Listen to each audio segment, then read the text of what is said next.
আরে ভাই আপনারা কি করতেছেন ভাই?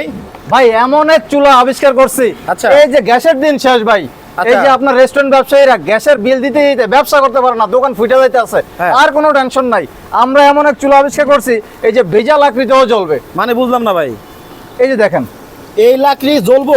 এই লাকড়িতেও জ্বলবে। কি বলেন ভাই? কি বলেন, এই যে দেখেন ভেজা লাকড়ি ভাই, এদিক দিয়ে দিয়ে দেই এই চুলায়? এই চুলায়, দেখি। ঠিক আছে? আপনি দেখেন এরকম ছোট ছোট টুকরো আপনি দিয়ে দিবেন, দেখেন। ওরে বাবার বাবা, এত দাও দাও করে জ্বলতেছে। হ্যাঁ, দাও দাও, কি আগুনের তাপ, আপনি বুঝেন যে একটু আপনার। চা করেন তো দেখি ভাই। দেখে এই একটু চা করে দাও। মানে কি রান্না করতেছেন আপনারা? ভাই গরুর মাংস রান্না করবো এখন। কই মাংস কো? ওই যে ভাই, এই যে রাখা হয়েছে, এই সব মাংস রান্না হবে? এই সব মাংস রান্না হবে গ্যাসে?